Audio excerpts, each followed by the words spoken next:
நம்மோடு தொலைபேசி வாயிலாக இணைந்திருக்கிறார் அரசியல் திறனாய்வாளர் திரு ரவீந்திரன் துரைசாமி அவர்கள். சார் வணக்கம்.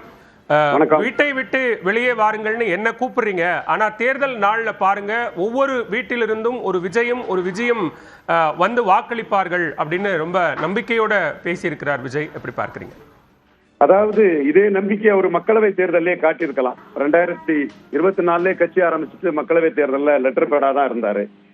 விக்கிரவாண்டி ஈரோடு கிழக்கு இடைத்தேர்தலே மக்கள் தலைவர் எம்ஜிஆர் திண்டுக்கல் கோயம்புத்தூர்ல தன்னோட பலத்தை காட்டுனது மாதிரி வெற்றி பெற்றார். அவரு காட்டியிருக்கலாம். பார்ட் டைம் பொலிட்டிஷியன் ஆட்டு கமலஹாசன் மாதிரி தான் நாங்குநேரி விக்கிரவாண்டி வெள்ளூர்ல போட்டியிடாத கமலஹாசன் மாதிரி தான் பார்ட் டைம் பொலிட்டிஷியனா இருந்தாரு. சரி, கமலஹாசன் மாதிரி இருந்தாலும் கூட கமலஹாசன் களத்துக்குள்ள வரும்போது டிவி பெட்டியை ஒடிச்சு திமுகவும் அண்ணா திமுக ரெண்டையும் விமர்சனம் பண்ணி வந்தார். ஆனா இவங்க சசிகலா அம்மையார் பாணியில மற்றும் ஒரு கமலஹாசன் என்று கூட சொல்ல முடியாது, சசிகலா அம்மையாராக அவர்கள் பாஜக நடுவண் அரசால் பாதிக்கப்பட்ட போதிலும் மெஜாரிட்டி இருந்து கவர்னர் வரல, பதிவேற்புலா நடத்தல, A1 அபர்டட் ஆன பிறகு கன்வீட் ஆனாங்க. 187 இடத்துல செலக்டிவ் ரைடு. இவருக்கு உறவினர் தினகரன் தேர்தல் ஆணையத்துக்கு லஞ்சம் கொடுத்ததா வழக்கு, யாருக்கு கொடுத்தாருன்னு கூட இன்னும் வர தெரியாத ஒரு வழக்கு.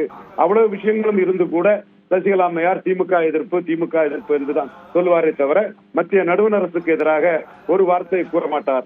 அதே போலதான் விஜயம் அவர்களும் இன்னொரு சசிகலாவாக நமக்கு காட்சி அளிக்கிறார். காரணம், இவருடைய ஜனநாயகன் படத்திற்கு சென்சார் போர்ட் சர்டிபிகேட்டில் என்ன நடக்கிறது, எப்படி நடக்கிறது என்பது எல்லோருக்குமே தெரியும். இப்பொழுது கூட ஹேவியட் மனுவை மத்திய அரசின் ஆதரவு நிறுவனமான சென்சார் போர்ட் உச்ச நீதிமன்றத்திலே அவர்கள் போட்டியிருக்கிறார்கள். இந்த படம் எப்பொழுது வரும், என்னைக்கு வருமா என்பதே தெரியாத ஒரு நிலைமை. அவர் ரசிகர்களும் அதைத்தான் எதிர்பார்த்து கொண்டிருக்கிறார்கள்.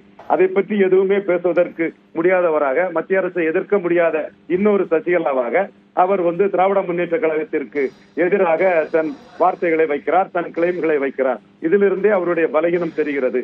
மற்ற கூட்டங்களில் கத்தி கம்பீரமாக பேசிய விஜய் இப்பொழுது மிகவும் மெதுவாக மென்மையாக ஒரு டிஃபீட்டட் மூடில் தோற்கடிக்கப்பட்டு விட்டோம், நம்மளை யார் தாக்கி இருக்கிறார்கள் என்பதை கூட நம்மளால் திருப்பி தாக்க முடியாத கையறு நிலையில் இருக்கிறோம், அவர்களை தாக்க வேண்டிய காலத்தை 29 பார்த்து கொள்ளலாம் என்று கருதி அவர் இப்பொழுது திமுக எதிர்ப்பு என்பதை காட்டுகிறார். இது மற்றொரு சசிகலாவாகவே அவர் மாறிவிட்டார் என்பது என்னுடைய ஆணித்தரமான கருத்து. நான் சொல்வதின் உண்மை திரு விஜய் அவர்களுக்கு தெளிவாக புரியும்.